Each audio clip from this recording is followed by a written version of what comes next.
Okay, this is going to be part 2 for Volume 8. Preparing for the baptism ceremony. And so, I started my life in the Nobles' Quarter, but it was completely different from what I was used to in both the lower city and the temple.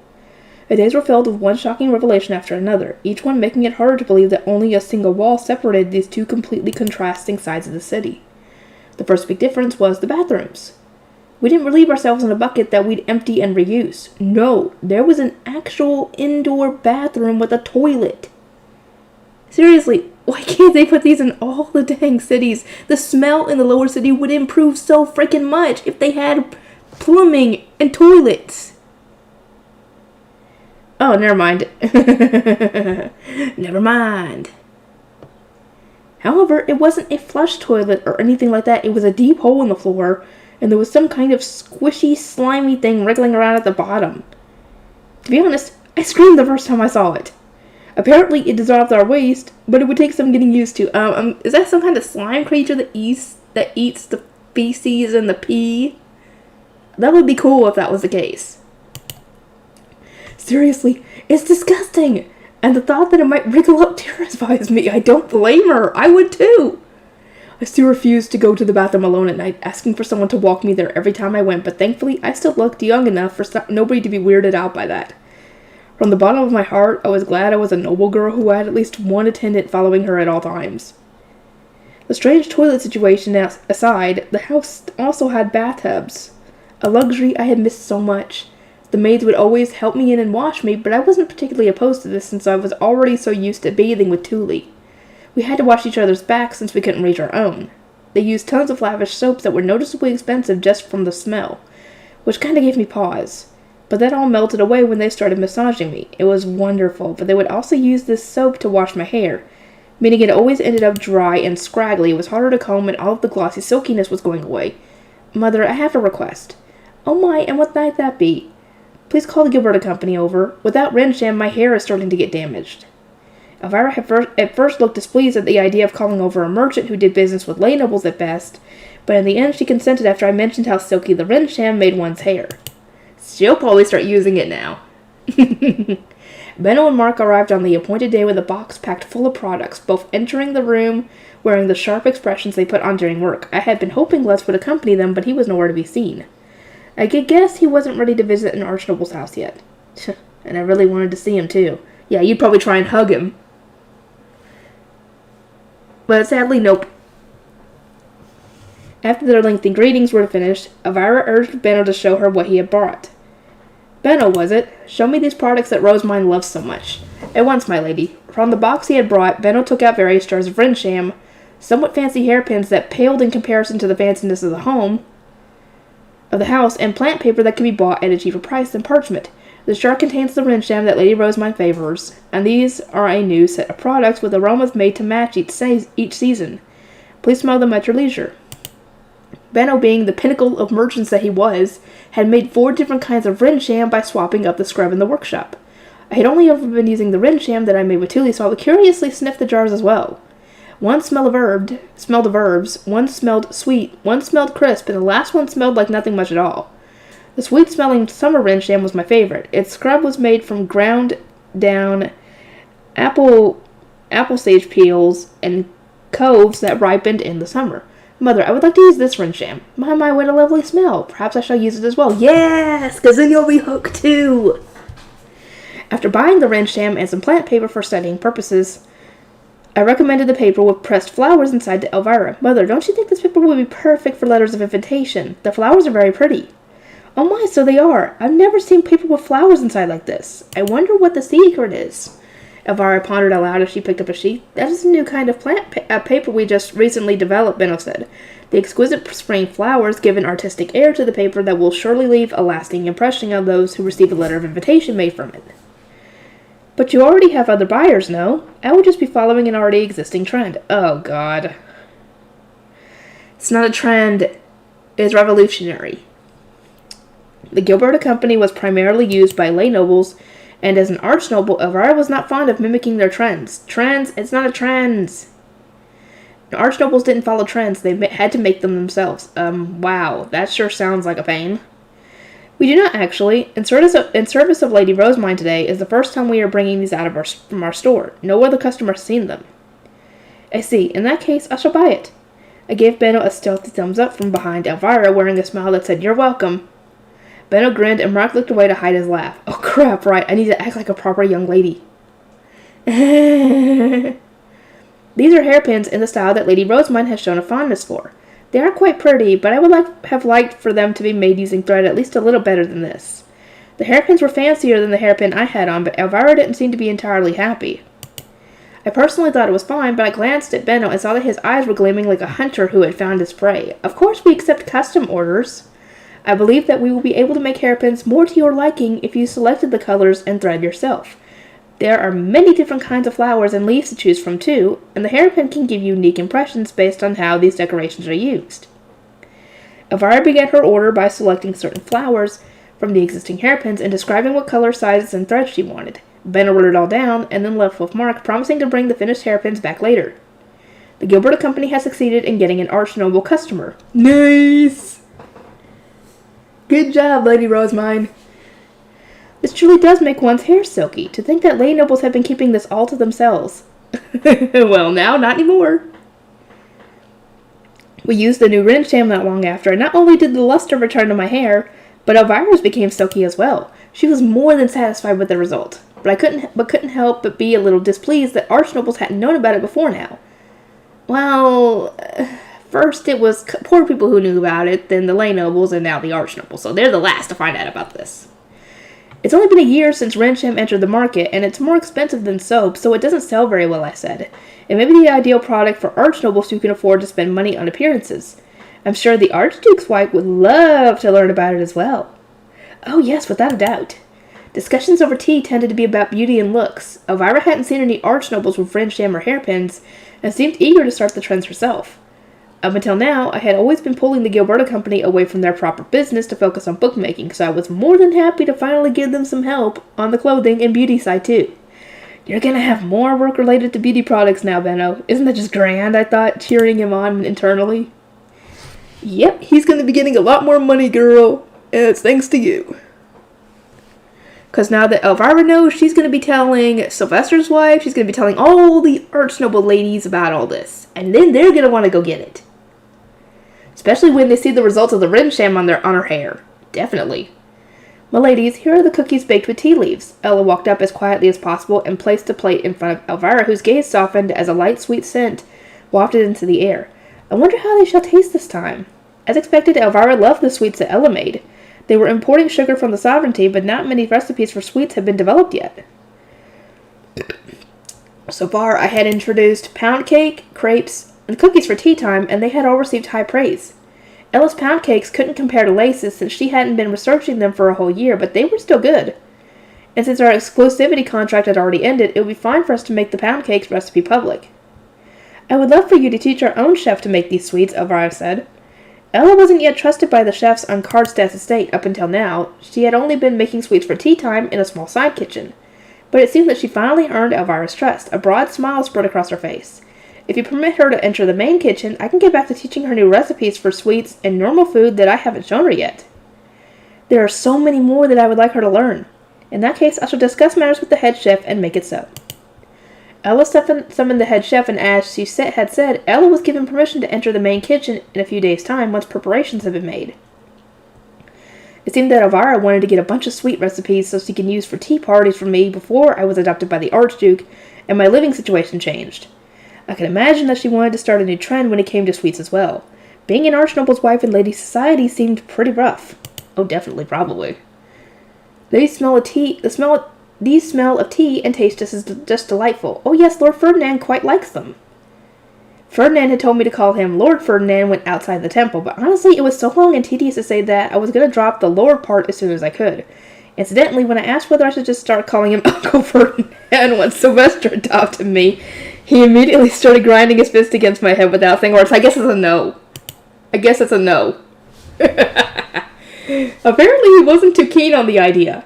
Lord Ferdinand. Fascinating. Elvira loved to discuss Ferdinand, and little tidbits about his daily life were always of great interest to her. I think she was interested in him. Possibly. Maybe. I don't know. I could be wrong. Let me know. The fact that my relationship with Elvira was going so smoothly despite all of my worries was largely thanks to him, really.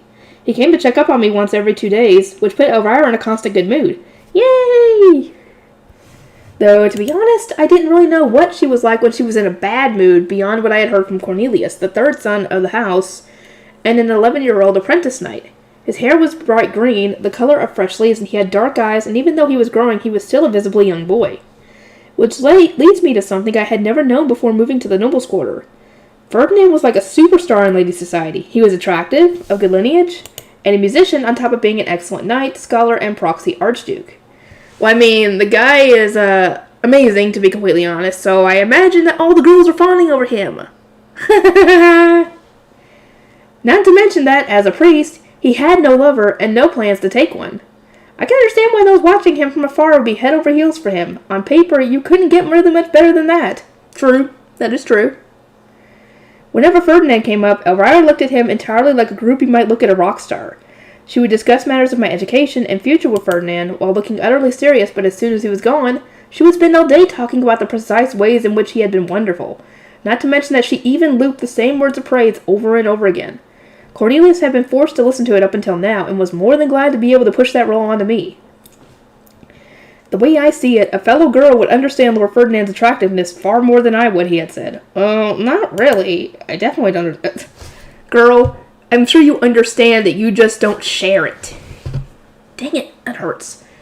Sorry, I had scraped my knee at work at one point, and when I moved to get out of my chair, my knee scraped the desk, and, well, it tore the scab off, and I had to put another band-aid on it, and it just kind of ached. It was true that Ferdinand appeared to be pretty amazing. He could seemingly do everything, and I would never be able to repay him for how much he had helped me. But his barbed tongue cut deep, and his utter lack of mercy made him kind of scary at times. To me, Ferdinand wasn't someone to squeal and get all giddy about like Elvira did. Well, you are... Girl. I had tried saying that once, but Elvira brushed the idea right off. My Rosemine, a kind man incapable of plotting or exterminating his enemies and simply no good at all. Noble society is pretty terrifying. Seriously. She knows nothing of Ferdinand outside of what he shows, which is good, because it's only getting out what he wants them to see, essentially. I was studying every day naturally, but this time I was learning about all the families who would be gathering at the baptism ceremony. As Cardstad was the cousin of the Archduke, all of his family members were archnobles, and memorizing their long names was proving to be quite the ordeal. There were also a lot of landowning counts and viscounts, which meant I had to memorize both their personal and their Geeb names, which they shared with the province they kept. Hold on, let me just make sure the stupid thing is recording. I would hate for it to not be. Good. Learning noble names is really hard. Is there some simple trick I could use to make it easier? I grumbled to Ferdinand when he next came to visit, but he just shook his head. I would not expect it to be easy for you, as you did not grow up among the nobility, but you must learn if you are to continue living here, Ferdinand said, before spreading out a map of the duchy on a table, and telling me which provinces my relatives owned, what was famous there, in which order they were visited during spring prayer, and so on. I had stayed at a lot of their mansions during spring, which made it easier to put the pieces together and remember them. As Ferdinand continued to explain things to me, I made sure to write everything down. It was kind of easy for me to remember my landowning family members, but the list of scholars and knights working in the castle is just overwhelming. It's like a wall of jumbled letters. In that case, I will offer you a reward to help keep you motivated, Ferdinand grinned and looked at me. If you memorize all of these names before your baptism ceremony and complete it successfully on the day you are given the position of High Bishop, I will entrust you with the keys to the temple bookroom and the shelves inside that hold the most important books. Ferdinand, wait, does that mean... Is she going to get access to the magic books? If so, this is a good motivator for her. Oh, definitely. If I had the keys to the bookroom, did that mean I could go inside whenever I wanted? Did it mean I would be able to read the precious books that I hadn't even been allowed to look at since they were under the high priest's custody? Or high bishop's custody? Under the high bishop's custody. Seeing my eyes shining with excitement, Ferdinand nodded and gave me a very noble-esque smile. Indeed. You will be able to enter the bookroom without my permission and read the most important books. Then I'll do it. I'll learn all of the names even if it kills me. Good luck. If it meant having unrestricted access to the bookroom and the new books inside, I didn't mind learning etiquette. doing as much studying as I had to, or listening to Elvira talk her head off about Ferdinand. No matter what it was, I had endless motivation to do it. And so I got right to work, memorizing the names, focusing so intently, I didn't even hear Elvira and Ferdinand talking around me. Isn't it the High Bishop's duty to manage those books in the first place? Framing her future job as a reward to motivate her is quite clever, Lord Ferdinand. I see you're good as persuading people as ever. This is just her being easy to manipulate. My studying progressed well, so well in fact that I soon ended up collapsing from working too hard. Not long after I recovered, it was time for me to try on my baptism outfits. In her enthusiasm, Elvira had ordered them before I had even arrived in the estate. And for some reason, there were 4 in total. If you ask me, 1 was more than enough. Yeah, she should only need 1. Why does she need 4? There's no need to do costume changes. I wanted to be thorough since I didn't know what you looked like at the time. Which one do you prefer? Oh, okay. I mean, she could have gotten a description from Karlstad, to be honest, or Ferdinand. I could guess that saying I didn't really care which one I wore would make me a failure of a noble girl, so I obliged and changed it to the outfits one by one, in front of a large mirror, carefully watching Elvira's reactions all the while. Each one I tried on had a base of white with blue and yellow embroidery to match the season's divine color and my eyes, respectfully. So I had a hard time telling the difference between them. Plus, they all look good on me. Unlike in my Arano days, my appearance was pretty much perfect with no problems to hide. If there was anything wrong with me now, it's my personality, not my looks. Wow, hard on yourself much. I didn't feel the need to wear anything particularly over the top. By judging by how fancy my normal home clothes and accessories were, Elvira really did like dresses on the more fluffy side. With that in mind, I picked out the 2 outfits that I thought she would probably like the most. I'm not sure which of these I like more. Oh, you feel the same way. Oh, good. You have good eye, girl. My guesses had apparently been spot on, and Elvira began to seriously consider which one suited me better. The seamstress measured me, then started adjusting the clothes to my size. They had initially been made to fit an average child around baptism age, but ended up being a little too big on me. Oh, and I'm a year older, too. So, have you decided yet? Karlstad came walking in as Elvira continued her deliberation. As the head of the family and the one in charge of the money, his job was to double-check our final decision. Oh, my Karlstad, what do you think? These outfits are just adorable, aren't they? Of course, they all look good on her. The only problem is, I cannot tell whether this one or this one suits her better. Elvira began comparing extremely minor details like the frills on the skirt and how the chest part was designed, which earned a little more than a shrug from Karlstad. These kinds of minor details go in one ear and out the other for me. Why not just order both? That way you can pick whichever one feels right on the day of. Besides, having both would be useful, as children tend to dirty their clothes up anyway. My, what a splendid idea. I'm sold, Elvira said before excitedly beginning to give instructions to the seamstresses. As I watched out of the corner of my eye, I pulled on Karlstad's cape and whispered to him, Father, I'm not going to dirty my clothes, and I don't really need 2 outfits for my baptism ceremony. I think this is a waste of money. The cost of a second outfit is nothing if it means avoiding Elvira's long explanations now, and her regretful griping about how she wished she had bought the other one instead of the future. It seemed that by having them both, Karlstad was in a way investing in the future. If you could buy a peaceful, happy family with money, it was best to do so before it was too late. I'm kind of curious about the exhausted look in his eyes. Did something happen, Karlstad? Oh, now I'm curious. The day before the baptism, we received word that Eckert and Lamprecht, Karlstad's eldest and second eldest sons, respectively, would be returning home from the night storm. I am curious now. 'Cause didn't they say that the baptism ceremony was going to be held, next summer? Or that summer, or what? Yeah, it had to be in that summer, because they had just finished up the spring prayer and everything, and it was just becoming summer, so I guess it wasn't too far in the future. Cornelius took my hand and pulled me to the door to greet them. As an apprentice knight, he commuted to work from home, which meant I saw him every day, and before breakfast and supper. But this was my first time seeing my two elder brothers, since they were actually lived in the dorms. I'm a little worried since this is my first time meeting them. Haven't you met them already? They've mentioned you before. In a shocking twist, the 2 brothers had participated in the Tromba extermination mission as knights. Really? Huh. Well, then again, you probably wouldn't have been able to tell. I didn't really remember them since everyone in the Knights Order wore full body armor and helmets that covered most of their faces, but apparently they remembered me. Wow. Looks like they're here. Cornelius, having already learned from experience that I would pass out if he tried rushing me, had an attendant carry me as they raced to the door. Welcome back. Good to see you, Cornelius, said Eckert. He was the oldest brother, 18 years old, with dark green hair and blue eyes.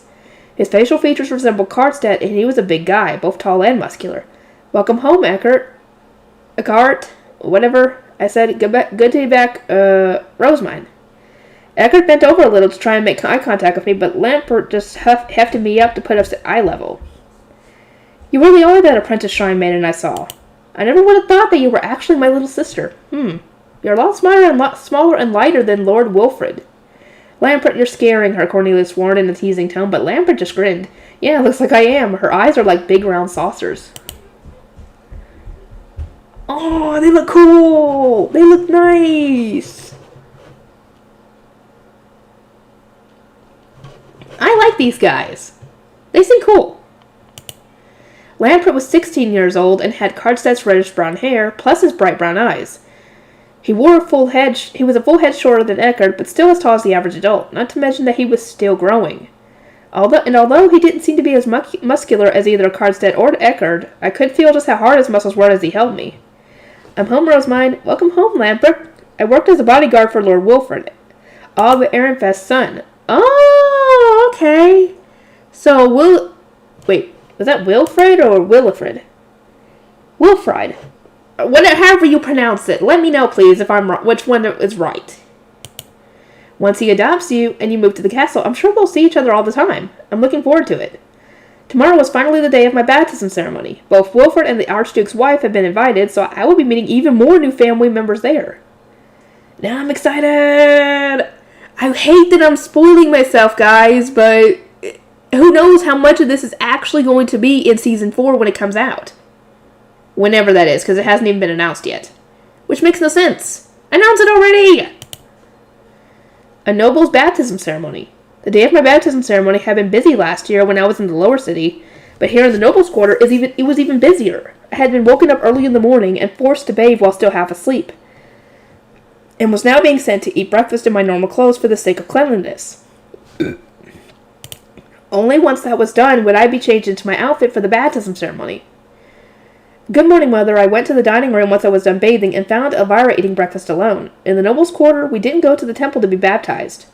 Instead, we summoned priests to our homes and held the ceremony there, so the whole house was busy. Food was normally served by chefs in the kitchen, but today our attendants would be serving us. The kitchen was no doubt a war zone right now as everyone busted their butts to make food for all of the guests. Oh, good Lord, I feel bad for them. Rosemine, please change as soon as you can. Lord Ferdinand is waiting with a gift. Oh, so is Ferdinand going to be the one doing the ceremony? That'd be cool. Elvira finished eating and left, at which point Eckert entered. He sat down across from me, offering a gentle smile as I scarfed down my food as quickly as I could. Morning, and congratulations, Rosamine. Thank you ever so much, dear brother. Eckert made some light conversation as he started working through his own plate, which was a relief, as I had been worried that we'd eat in silence. I hope Lord Ferdinand is going to be the priest conducting your baptism ceremony. I imagine he will. I mean, it makes perfect sense. I'm pretty excited since this is the first time I've seen Lord Ferdinand agree to conduct a ceremony like this. Wait, this is his first time doing one? Priests were called to the homes of nobles to conduct baptism ceremonies quite regularly, and since the nobles paid them for this service, it was a valuable source of income. Nobles tried to summon priests of as high of a status as they could, and yet, up until now, Ferdinand had never conducted any religious ceremonies in the nobles' quarter. Huh, okay. It must have been obvious from my expression that I was wondering why, as Eckert started to explain for me. The High Bishop used to conduct ceremonies for archnobles. Oh no, that guy. Thank God he's not around anymore, he's in the dungeon. While archnobles and the archdukes knew Ferdinand, they also knew the High Bishop, and so always invited him instead. This wasn't much of a problem for Ferdinand, though. He always had a ton of work to do, and received income from other places, so he was more than happy to lead those ceremonies to other priests. With Lord Ferdinand as the priest, I expect that all of the noblewomen in attendance will kick up quite the fuss, Eckert added. He explained that since Ferdinand always came to the nobles' quarter wearing normal noble clothing, the women were probably squealing in delight upon seeing him in his ceremonial priest robes. I guess it's like getting excited over a cool uniform. I'm so used to seeing him in his robes that I don't think anything of it. But I kind of get it. Eckert and Ferdinand had served as knights together from the start of Eckert's apprenticeship to the day Ferdinand entered the temple, so Eckert knew quite a lot about him. Lord Ferdinand does everything so perfectly that people are quicker to respect and admire him than curse or envy him. Some even worshipped him back in the day. Wow. I found it a little hard to believe, but Eckert had apparently earned pocket change while he was attending at the Royal Academy by selling information about Ferdinand to Elvira. Ooh! Oh boy! Ferdinand's not going to be too happy about that! Perhaps I can do the same and make a good amount of money from it. No, I wouldn't do that. Ferdinand would smack you. You're the apprentice shrine maid, and Ferdinand declared he would be taken custody of, so I'll take good care of you as my little sister. All I ask, Rosemine, is that you take good care of Lord Ferdinand, too. I want him to have as many allies here as possible, and every single one makes a difference. Understood. She will definitely be his ally, no matter what, because, he's done so much for her, keeping her safe, helping her out. Yeah, he's definitely got an ally in her. And vice versa. Eckert managed to finish breakfast much faster than I could and then left. He finished surprisingly fast considering we had been talking and he had been eating so gracefully, not to mention that he had started after me. I hurriedly scarfed down the rest of my breakfast so as to not be left behind. On my way to my room, I bumped into Cornelius, who seemed to be heading to the dining room. Good morning, Cornelius. Good morning, Rosemine. I see they dragged you out of bed too, huh? My attendants woke me up. I've already finished my morning bath and eaten breakfast. Cornelius had gotten dressed, but still looked very sleepy. I noted that and he gave a small laugh. Guess I better eat breakfast then. All right. And congratulations, Rosemine. Thank you ever so much, dear brother. Once I was back in my room, it was time to change clothes. My attendants laid out 2 outfits for me to pick from. Both matched Elvira's preferences as far as I could tell. So I just picked the one on the right for no particular reason. I followed my fast-working attendant's instructions on where to put my arms and legs and was changed in no time at all. As my hair was being brushed by an attendant in front of a mirror, a small bell rang on the other side of the door. That will be Mother. Let her in, please. Rose, my dear, have you finished changing? I have, Mother. No sooner had Elvira been let in than she walked out of the room again, this time saying something through another door. Moments later, she returned with Karlstadt, who was wearing a finer set of clothes than usual, and Ferdinand, who was wearing his ceremonial robes and carrying a small box. Elvira stayed back as Karlstadt and Ferdinand walked over to me, and honestly, it was pretty funny seeing her gleaming eyes as she stared at Ferdinand from behind. I imagine she's staring at his butt. I'm sorry. I imagine that she's probably doing that. I can't blame her, though. Ferdinand's one of my favorite guys from the show and the novel so far. Well, then again, a lot of them are. It's all of the characters, to be completely honest. Benno, Lutz, Ferdinand, Sylvester, Karlstadt. 5 guys that we've seen so far in this show I like. They're cool. Congratulations on your baptism, Rosemite. Ah, yes, that certainly does look good on you. I thank you ever so much, Father. Karlstadt praised how I looked, smiled, and then took my hand. I'll be borrowing this ring for a bit. I'll hand it back during the ceremony, he said, as he removed the magic tool from my finger. He had given me the ring so that I could register a hidden room in the temple and for protection in case the Blue Priest tried anything. But technically, it was something he was supposed to give me during the baptism ceremony. The children of nobles were given phase stone-embedded magic tools at birth to store their overflowing mana. Then, at their baptism ceremony, they were given rings that could help them use their mana instead. I had never been given the kind of magic tool that children received, but was happy enough offering my mana to the divine instruments. Plus, Ferdinand had said that I had enough mana to quickly fill a phase stone if I needed to. Karlstadt stepped back once he had the ring, and as if on cue, Ferdinand walked forward with his box. Congratulations, Rosemine. May this gift add to your celebration. My, I wonder what he got you, Elvira said, seemingly more excited than I was. It's like she's getting the gift, which she would love. Rose, my dear, go ahead and open it if you would. I thanked Ferdinand, set the box on the table, and then gently opened it, trying to be as grateful as one would expect an arch noble to be. Oh my, how splendid, Elvira exclaimed. Inside was a gleaming hair stick made using the most luxurious thread. I took it out for a closer look and saw that there were 3 big white flowers, the edges of which were lined with gold. They were surrounded by small blue flowers, decorated in a similar fashion, and hanging from these was a vine of even smaller flowers that resembled wisterias, their colors forming a gradient from blue to white. Mom and Tuli made this.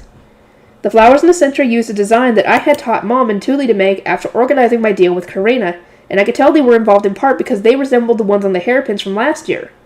And if they had made the flowers, then I could guess that Dad had shaved down the stick part. The faces of my family flashed through my mind, and the sadness I had bottled up due to being so busy hit me all at once. Tears started to stream down my face as though a dam had burst inside of me. I had tried not to think on my family over the past weeks, but now they filled my heart. I was frozen, the hair stick in my hands. Rosemine? Elvira looked at me, her eyes widening in surprise. An attendant, shocked by my sudden tears, rushed over with a small towel and patted my cheeks. Calm down, Rosemine. Ferdinand took the hair stick from my hands and quietly looked down at me, his face expressionless. I wanted to stop, but it's kind of hard to stop when you're crying, especially with that kind of reaction. Kept on flowing like my eyes were broken faucets. I can't. They just keep... Ferdinand glanced around the room, and while he remained expressionless, I could see the faint traces of panic in his light gold eyes. His brow furrowed deeply, and he rapped a finger against his temple. Cardstead, get everyone out of the room. Do not let anyone inside until I permit it. Sir. Cardstead, having received a strict order, immediately gathered the worried-looking people in the room together and took them outside. After confirming that he hadn't missed anyone, he left as well, closing the door behind him. Ferdinand made sure the door was shut tight, then roughly rubbed the towel against my face. He grimaced hard when he saw that this hadn't stopped my tears from flowing out. Ferdinand, hug. She needs a hug. Bad. Keep the towel on your face. If my robes get soaked, then I am leaving, he said, clearly vexed before sitting down on a chair, hefting me up and giving me a hug. The warmth of another person immediately drained the tension from my body. Cardstead, Elvira, and all my brothers were kind to me, but I interacted with them a lot less than I was used to. It seemed I had become completely touch-deprived. I clung to Ferdinand, all the while keeping the towel pressed against my face. To think this would happen on the morning of your baptism ceremony, Ferdinand muttered. I had finally stopped crying and was now pursing my lips instead. It almost feels like you did this on purpose. You had to know I would cry if you brought me a hair stick from my parents before my baptism. Oh, you think so? I intended for you to rejoice, but I see it had the opposite effect. I will have to remember never to gift you any hair sticks again. Wait, please no. I love it. I'm really happy to have it. Please keep gifting me more. No, she's happy about it. It's just missing them that much because she had been trying not to think about it. That all just caused her emotions to come out. You will have to excuse me for not wanting to deal with a situation like this again, he said, deepening his frown. I was so anxious that this just made more tears leak out. But I'm telling you I'm happy. I'm telling you I want more. Ferdinand, you meanie! How annoying. You truly are a pain to deal with, Rosemine. What exactly do you want from me, he asked, and despite how harsh his words were, his tone was sincerely puzzled. If you're gonna send me a gift like this, please do it several days in advance. I really am happy to get it, but it also makes me miss my family, so I need time to recover emotionally. Very well then, I will keep that in mind for the future. For now, though, you need to stop crying, Ferdinand said, lightly tapping a finger against my head as if to say he had no way of winning against a crying child. I calmed down after the lengthy hug and stopped leaning against Ferdinand so that I could climb down from his lap. I think I'm okay now. Sorry for the trouble. After I stepped back with the towel, Ferdinand muttered, trouble indeed, before standing up with a sullen frown and heading to the door. Come in, he said, and Lampert entered with several attendants. Excuse me, Mother and Father went to greet the guests, and Lampert began as he stepped inside before coming to an abrupt stop and recoiling at the sight of my red eyes and flushed cheeks. Rosemine's eyes are bright red. Some will apply someone cold to them at once. Mother will kick up a fuss if she sees her like this. The attendants immediately stepped forward, but Ferdinand, seemingly having only just realized that my eyes were red, reached out a hand to me. There will be no need for that. Come here, Rosemine, I will heal you. The face tone of Ferdinand's ring began to shine, no doubt due to him pouring mana into it. He placed his ringed hand over my eyes and muttered, shoot, am I going to have to be able to pronounce this?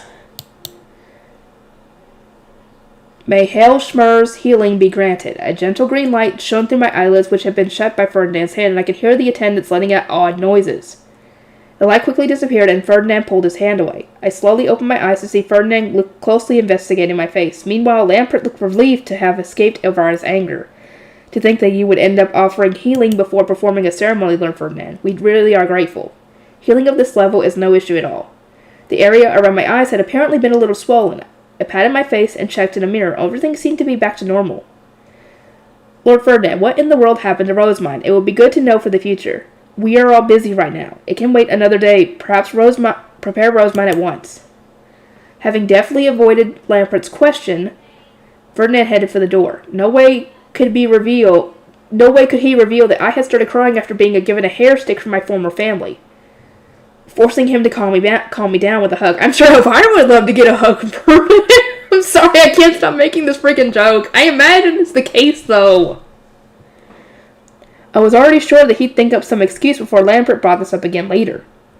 As Ferdinand opened the door, the distant clamor of people could be heard, seeming to all be coming from one place. It was almost time for my baptism ceremony. Attendants set my hair using something like pomade before tying it tightly behind my head with a cord. They patted on more of what seemed to be hair gel, then weaved the front of my hair into complex braids. The hair stick that Ferdinand had given me was slid in last to finish it off. With the preparations done, Lampert escorted me to the waiting room. It was the closest room to the stairs leading to the assembly hall where the baptism would be held. I'm told the Archducal family has arrived. I need to go and greet them, but can I trust you to wait alone? You're not going to run away and hide like Lord Wilford, are you? It seemed that Sylvester's son was like a mini Syl. As his guard, Lampert was basically in the same role as Carstad whenever he had to stop one of Sylvester's rampages. I felt genuine sympathy for how rough his daily life had to be. Lampert, my dear brother, you say that I would be waiting by myself, but the attendants will remain here with me. I would not truly be alone. And furthermore, I don't have the stamina to escape like a normal child might. You may rest easy and leave. That actually just makes me more worried, Lampert replied while leaving the room. Not long after, Carstad and Elvira came in, having finished welcoming the guests. Elvira immediately walked up to me and peered at my face. Lampert mentioned what had happened. You cried to the point of your eyes swelling up and ultimately received healing from Lord Ferdinand, no? Rosamund, first appearances are very important. You must understand that someone's first appearance of you is decided the moment they see your face. Elvira explained, teaching me a fundamental rule of noble womanhood while continuing to check my eyes. It's a failure of ladyhood to cry and allow your eyes to swell up prior to meeting many new important people at an event such as a baptism ceremony. You must always present your most beautiful self to the world. Once she was done, we rehearsed the steps for the ceremony. It would begin when Ferdinand, who would be waiting in another room, entered. He would summon me, and then I would walk up to the altar, one step behind my parents. My. Yeah, all of a sudden I heard the high-pitched squeals of women so loud the noise carried through the walls. Oh no! Ferdinand came in! Oh my god, they're freaking groupies, they are! And Ferdinand's a rock star, and he does probably not like it. Oh my god, I love this! I'm gonna probably love it even more when it's animated. Oh my god, that would be freaking hilarious. As I looked at the door, wondering what the heck was happening outside, Carstad mentioned that it was probably because Ferdinand was here. I thought that was strange. Today was a baptism ceremony, not a Harpspiel concert starring Ferdinand. Actually, that would be worse. That would be worse. That would be even louder. I feel like nobody is going to consider me the star of this event. Dear, this is the first time everyone is seeing Lord Ferdinand in his ceremonial priest robes, Elvira said. Our hearts cannot help but flutter with excitement. One of my few friends back in my Arano days definitely had a huge weak spot for people in particular outfits. Put glasses or a suit on someone and she'd be bleeding from the nose in no time. Oh god. So he's like a boy wearing glasses, except he's a priest. Or maybe this is more similar to a boy in a suit. This is a bit beyond me, but either way, Ferdinand looks a bit too old to be called a boy. Yeah. He's a man. The high-pitched shrieking stopped on a dime as Ferdinand started to speak. I couldn't tell what was being said, but could hear his deep voice reverberating through the walls. It seemed the ceremony was starting. A small bell rang by the door, which was briskly opened by an attendant. Carstad and Navarra immediately stood up and I followed suit, descending the stairs to the first floor one step behind them. When we reached the bottom, I actually gasped at how many people were gathered in the assembly hall. There were 200 or maybe even 300 people there, a crowd I would have thought too enormous to fit inside a single house. Dear Lord, is she going to be able to remember them all? There's no way! And all of their eyes were locked on me. Their gazes cut kind of deep, or like they were heavy and bore down on me, making me cognizant that extreme attention was being paid to every single move I made. Am I supposed to walk like this? No, don't be doubting yourself now! There was a path running down the center of the hall for us to walk along, and an altar set up by the furthest wall. The divine instruments, which had probably been brought from the temple, were placed on its steps, and Ferdinand was waiting in front wearing his ceremonial priest robes. It felt entirely like this was my wedding day, except I was alone. No, it's not your wedding day, though I would imagine that. Oh, dear. For a second, Carstad, who was escorting Elvira, shot a worried glance back at me. I returned a small nod to ease his worries. I had already resolved to separate from my family to protect both their lives and my own, and Ferdinand had already promised to give me the keys to the bookroom if I finished the ceremony successfully. I had to become the Archduke's adopted daughter no matter what. I had to earn the right to freely enter the bookroom so I could read the precious books inside. I couldn't let myself fail here. I shot my head up, put on the smile that Rosina and Elvira had drilled into me, and took my first step. I straightened my back and stared straight ahead, making sure not to look at the ground. My eyes scanned the crowd but never focused on one point. I walked gracefully like flowing water. The slowness of my pace meant nothing compared to how elegant it appeared. In other words, I followed the etiquette that had been drummed into me to a T as I walked to the altar. As I neared the steps, I saw Rosina among the several musicians playing music. She was looking at me as she played, worry clear in her eyes, but I broadened my smile to show that I was doing fine. As I got closer still, I saw that Sylvester was sitting in the seat closest to Ferdinand, wearing more extravagant clothing than ever before. Behind him was a woman who was presumably his wife, and a boy who looked about my age. That must have been Wilfred, whatever. I'm gonna say Wilfred, because that's just how. If I have to pronounce it different, let me know. Seated on the other side of the aisle were my 3 brothers. Cornelius wore a tense expression as he looked my way, while my other 2 brothers weren't showing it. I could guess they were worried as well. Carset stopped in front of the altar with Elvira, then reached out a hand to me. I took it and walked up the steps to stand before Ferdinand. Once I was there, Carset and Elvira descended from the altar to join my brothers. Rosemine, today you become 7 years old, Ferdinand said, as he took out a medal similar to the one I had seen at last year's baptism ceremony. I instantly remembered having to give a blood print. Uh-oh. Not again, I thought with a grimace, earning me a glare from Ferdinand. Hold out your hand. I timidly obeyed, but what he handed me wasn't a knife or a needle. It was a thin stick about 20 centimeters long and covered in gorgeous designs. Judging by the face stone, I could guess that it was a magic tool. The second I touched it, the stick shone, and I could feel my mana being forcibly drained. Meanwhile, the audience started to clap, a sign that this was intended part of the ceremony. Ferdinand held out the medal to me, and I pressed the flat end of the stick against it like someone stamping a signature. The mana that had built up inside it flowed into the metal, dimming the stick's light as the metal began to glow 7 iridescent colors. As expected, Ferdinand murmured as he looked at the medal before immediately putting it away in a small box. Congratulations, Rosamine. We are now officially recognized as Carset's daughter. A new child has been born in Ehrenfest. So, they don't use blood prints for nobles, they use mana, which makes sense, considering, 95 to 98% of poor people don't have mana, and won't even make it to the baptism ceremony if they do. As celebratory applause filled the room, Carset climbed up the altar. Once at the top, he held the blue face stone ring high in the air for everyone to see. I give this ring to Rosemine, now recognized as my child by society and the gods, he declared, before taking my left hand just like he had before, and sliding the ring onto my middle finger. It changed size, whooshing down into a ring that fit me perfectly. Rosemine, may you have Leidenschaft, the god of fire's blessing. As Ferdinand spoke, I saw a flash of blue from the corner of my eye. I turned and saw that Ferdinand's ring was shining. Blue light rose into the air, then rained down on my hand. I am honored, High Priest. I have been told that when Ferdinand gave me his blessing, I would need to bless the audience in return. I pray that Leidenschaft, the god of fire, blesses all those in attendance and the High Priest for celebrating my baptism, I declared while pouring mana into the ring I had just gotten back. It shone with a similar blue light which swelled before rising into the air, circling around, and scattering light across the entire assembly hall. The light was of a different color, but it resembled the blessing I had given my family at our last meeting. Whew! And that's the end of the ceremony, I thought, relieved that I had completed everything exactly as instructed. But a stir ran through the crowd. Unlike the calm, coordinated clapping from before, this was a sound of confused people who had just seen something unexpected. What in the world? She produced that much light.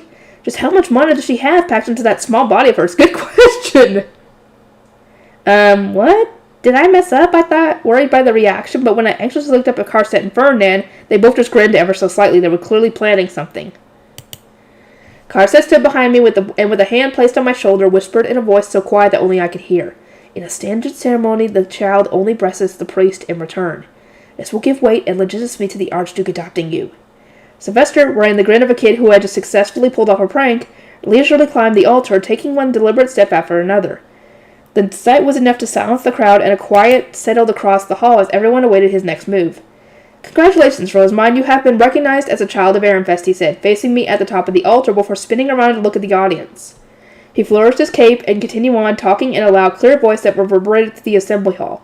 I shall adopt Rosamine here and now. Most of the audience must not have been informed that this was going to happen, as the hall instantly started to buzz like a wasp nest that had just been hit with a bat. Uh-oh. Adoption. As I looked down at the buzzing audience, I let out an annoyed internal sigh at my 3 guardians. Don't just plan things among yourselves. Keep me informed too, I yelled silently. I understood that they were keeping me in the dark about a lot of things, but a little time to prepare would have been nice given that I was standing on top of an altar in full view of the guests. As you have all just seen, Rosamine has an enormous amount of mana within her, Sylvester said abruptly, not even telling people to quiet down or pay attention first. He was clearly used to addressing crowds as the Archduke, and his voice reverberated through the wide assembly hall. That alone was enough to make the nobles fall silent. Whether it was due to Sylvester's charisma or just another unspoken rule of status-based society, I didn't know, but everyone remained silent and focused their attention on Sylvester as he spoke. Hermana is so great that Karlstedt determined it necessary to hide his own child and raise her in secret, away from any danger. I am sure you all remember the former High Bishop misunderstanding her presence in the temple, and upon failing to discern her true identity, groaning and complaining of a commoner shrine maiden disturbing the peace. Well, there it is. Here we go, blaming everything on the High Bishop. The ultimate technique. It's all his fault, not mine. I knew from talking to Karlstedt and my older brothers that the High Bishop had committed so many crimes that Ferdinand had found it tedious just to list them all. So much embezzlement had gone on that just doing the math on it took me forever, and maybe in the end, adding a single extra crime on top didn't make much difference at all. But even knowing that, I found it pretty impressive to how Sylvester could stand in front of a huge crowd like this and casually lie without a care in the world. Rosamund was raised humbly, unaware of her parents or status. But even so, her compassionate heart ached at the suffering of those living in worse circumstances than herself. She pitied the children living in the orphanage and did what no other person would by giving their young selves food and work. He was speaking so highly of this Rosamund girl that I honestly wanted to ask who he was actually talking about. I mean, he wasn't wrong when he said that I had been shocked by the state of the orphanage and that I had established a workshop inside to improve the conditions there, but he was making it sound so incredible that I wasn't sure it applied to me at all. I heard tales of her inspiring dedication for Ferdinand, the High Priest, but I held my doubts. No child could be so compassionate to others, nor so successful, I thought, and so I traveled to the orphanage to investigate myself. But there I found Rosamund being worshipped and honored by the orphans like a saint. My heart was moved by the sheer extent of her virtue. That's way too much exaggeration. Me, a saint? The only saint I know is Wilma. Yeah, Wilma's the saint here. I was protesting on the inside, but the Archduke, saying that he doubted Ferdinand and had confirmed the truth himself, clearly made his claims more believable to the people. Those who had previously been murmuring how ridiculous or that can't be true were now saying, wait, really? And I find it hard to believe, but if he said he saw it himself, God, I can't stand being on this altar anymore. I want to shout that I'm not a big deal and that they shouldn't believe him, but run out of the room. Dad, what? Save me! Furthermore, the work she gave the orphans was quite interesting, and I determined that it could potentially become a new industry for this duchy. Just as I was considering the possibility of spending the next 20 or so years spreading it throughout the duchy, Rosamund was targeted by a noble from another duchy, he said. At those words, the crowd immediately started to buzz once more. I'm sure you are already aware of the incident. A villain tried to take advantage of my absence during the Archduke conference and forged an entry permit to get inside the city. As it turns out, the former High Bishop had leaked information of Rosamund's heroic exploits and her immense amount of mana. And so, in order to secure her position in our society, and to protect her wealth of mana for the good of Ehrenfest, I shall hereby adopt Rosamund. Another stir ran through the crowd, but this time it seemed to be one of acceptance. I could guess that the duchy's mana shortage was felt more harshly by the nobles providing mana than anyone else. Due to the execution of the former High Bishop... Oh, he was already executed. Okay. The lack of priests available to perform prayers and blessings, and her own desire to continue helping the orphans, I will assign Rosamund to the position of High Bishop from now until she comes of age. Her first duty will be to establish workshops in nearby cities to continue saving the orphans suffering throughout the duchy. I didn't really care about getting married, so I would have been fine serving as the High Bishop for my entire life, spreading printing and expanding the temple bookroom. But I guess Sylvester wasn't about to let that happen. If he was adopting me to prevent nobles from other duchies coming after me, then he might want me to marry... No! They're not really related, but that'd be kind of weird in other people's eyes, wouldn't it? Actually, yeah, because according to everybody else, they think Rosamund is Karlstedt's daughter, which, Karlstedt and Sylvester are cousins. So what? Marrying your quote-unquote second cousin or first cousin or whatever the freak it is? I don't know. I can imagine that he might want me to marry Wilfred in the future, but it sounded like Wilfred was just a mini Syl, which honestly just sounded depressing. Ferdinand, if you will. Sylvester took out a piece of parchment from his pocket and held it out to Ferdinand. Something was already written on it, and after glancing over it, Ferdinand gave a nod. It was the official document for the adoption. Sylvester then took out what looked like a thin, ornately decorated fountain pen from his pocket. He handed it to Karstedt, who signed the parchment before passing it on to me. I had assumed it was something like a ballpoint pen since he hadn't dipped it in any ink, but the moment I took it, I could feel my mana being drained out. Oh, okay, use mana. Okay. Apparently, it was a magic tool that used mana instead of ink. As I used it to sign the sheet, I found that it was indeed just like an ink pen. I could write in exchange for the teeniest bit of my mana getting sucked out. Wow, I really want one of these. Yeah, she could really make use of that. I gazed lovingly at the pen for a bit, only to be interrupted by a cough. Ferdinand was glaring at me and then slowly shifted his eyes to Sylvester. I followed his gaze to see Sylvester holding his hand and mouthing the words, "Hurry up and give it back." I felt a sudden burst of anxiety, in which I quickly swallowed down before returning the pen as gracefully as I could, forcing a smile as I did so. Sylvester took it and smoothly added his own signature to the sheet, which then shone with golden light just like a magic contract before burning away. I think it was a magic contract. Just for nobility, instead of using blood, it used mana. The contract was complete. As the crowd cheered, Karstedt bent over to pick me up. "Smile and wave," he instructed, speaking quietly enough that only I could hear him among the loud cheers. I did my best to wave while wearing a smile like one I had seen the Japanese emperor give. As I continued to smile and wave to the crowd, I whispered a question to Karstedt. Is that magic contract limited to the city too? Should adoption really only be limited to this one city?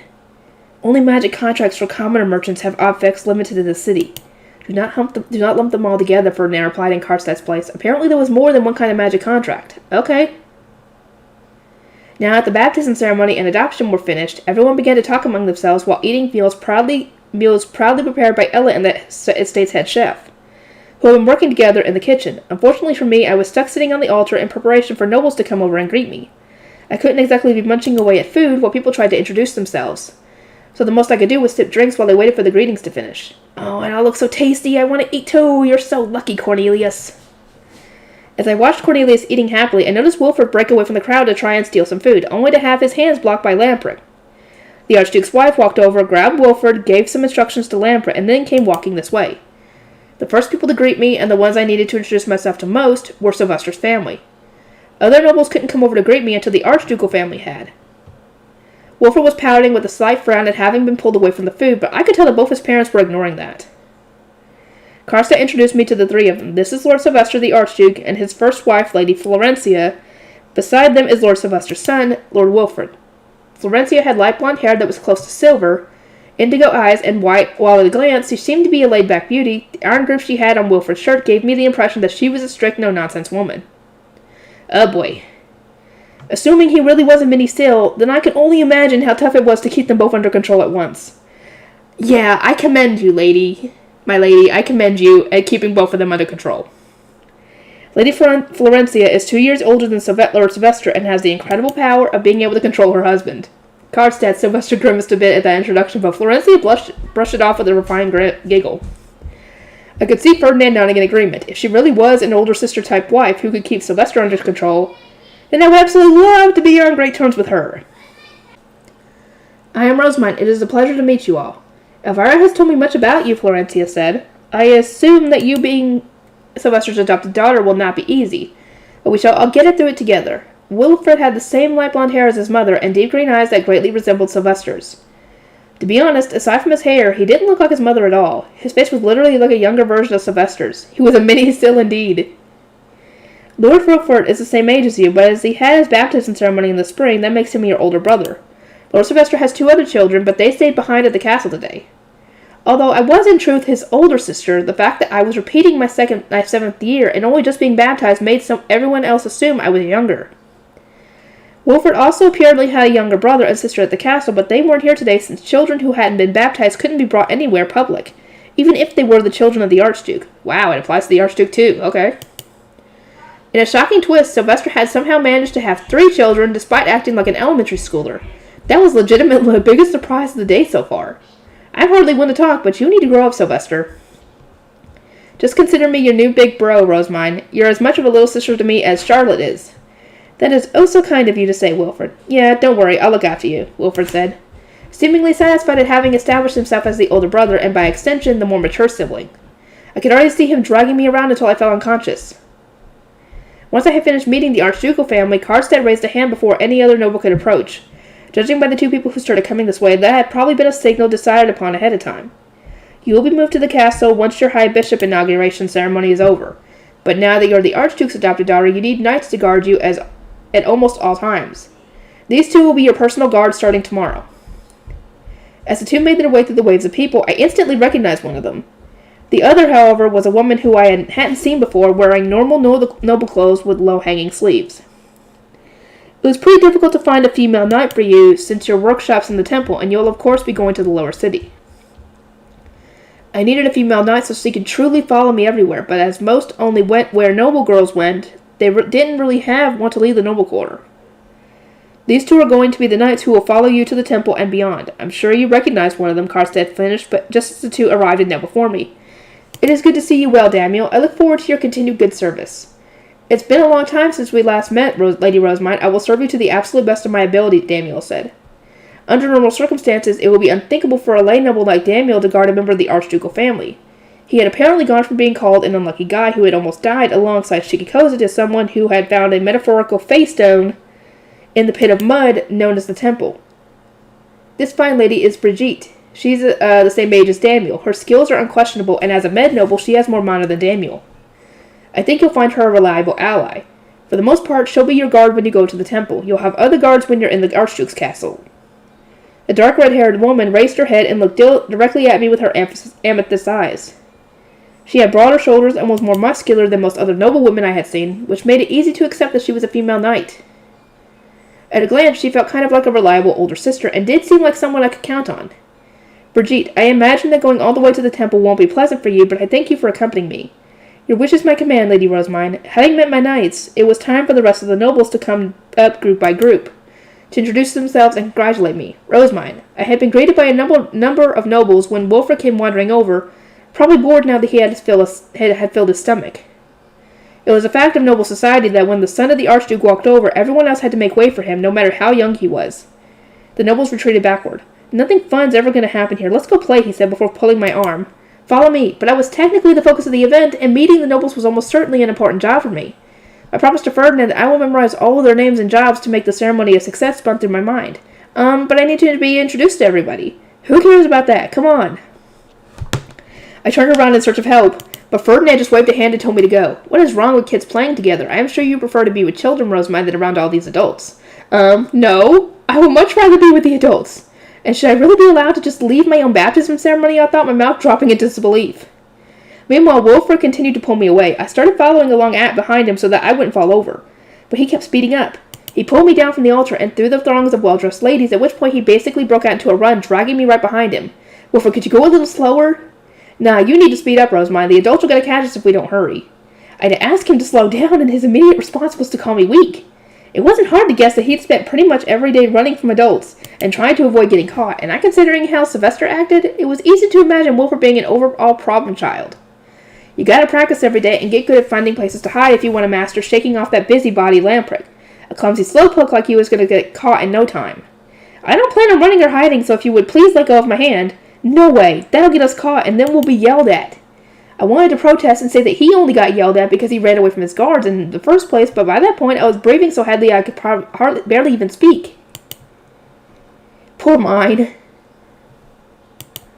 Oh no, I'm about to fall unconscious. Please stop. I can't breathe. Rosemine. My knees buckled and I hit the ground. The pain as my skin dragged across the ground and Wilfred's shocked cry were the last thing I remember before everything went dark. And she's out. That's the second time I failed to finish the baptism ceremony. Hopefully there won't be a third time. I know! When I woke up, I was in my room. I sat up in bed and saw Karstead and Ferdinand playing Reversi nearby. Finally awake, I see, Ferdinand said. I can still taste it. He must have made me drink that potion again. That awful bitterness stayed in my mouth for so long it was hard to believe. As you now know, Wilfred is the spitting image of Sylvester in his youth and listens to nobody but himself. I decided that teaching him how weak you are up front was the only way to ensure he treated you with the proper care going forward, and here we are. I think he might end up traumatized from me passing out like a minute into him dragging me away. Even Mark and Benno had said their hearts nearly stopped the first time they saw me pass out in front of them, and they had become more than a little overprotective afterward. The same went for Cornelius. Somehow I got the feeling that the same thing happening to two little kids would be enough to actually traumatize them. Undoubtedly, Wilfred has a kind heart despite his clumsy immaturity, so it's easy to imagine this wounding him to some degree. And that is exactly why he will be much more considerate of your health from now on. I hope so. Ferdinand didn't hesitate for a second to traumatize a child, if doing so was a reliable way of getting the results he wanted as soon as possible. I'd assumed that he was so excessively logic and harsh with me since he knew I was an adult on the inside. But dang, he didn't even show mercy to his own nephew. Ferdinand was kind of mean. I see the unhappy look on your face, but this would have happened sooner or later no matter what I did. Wilfred listens to no one, and you cannot keep up with him. Had the same thing happened in the castle, your guards would have been punished for failing to protect you. It is better for everyone if he learns of your weakness and the position you're in now rather than later. Right. I was entering the castle as the Archduke's adopted daughter. If anything happened to me, the knights guarding me would be punished. Wilfred's rampage had ended without any far-reaching consequences since I had only just been baptized, and no guards had started guarding me in an official capacity yet.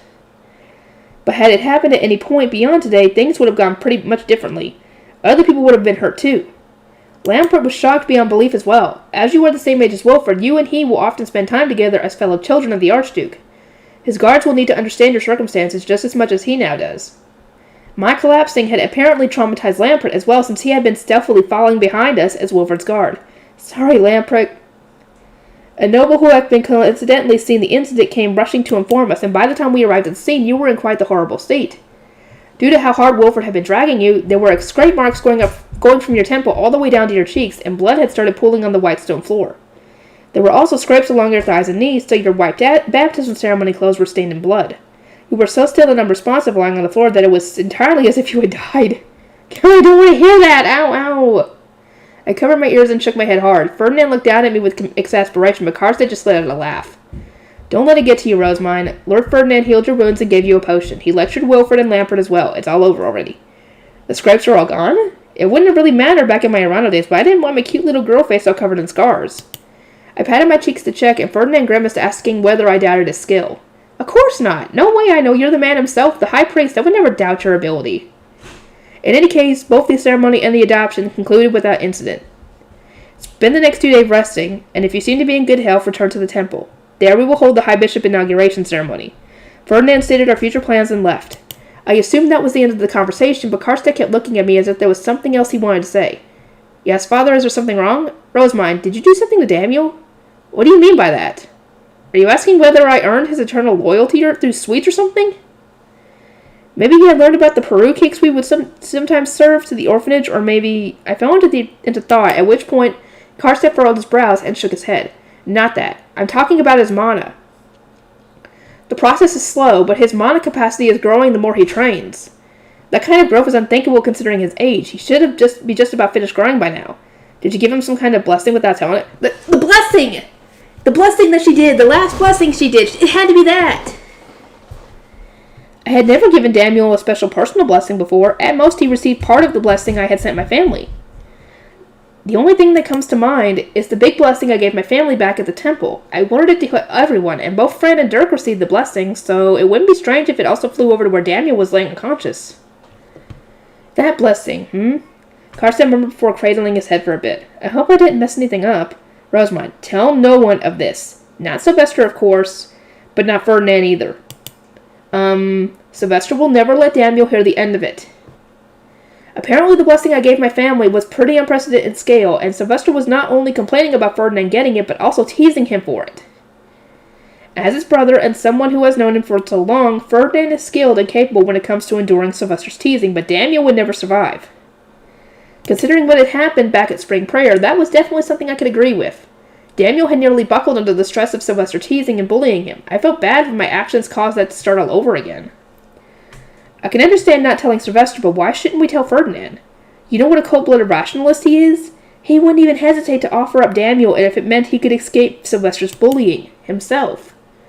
I understand completely. I won't say a word. Knowing firsthand how harsh Ferdinand's rationalism can be, I silently swore to keep it secret that Daniel had received my blessing. I don't want to stop! Oh my god, I want to keep going, but what time is it? God damn it, I'm gonna have to stop. I'll see y'all next time.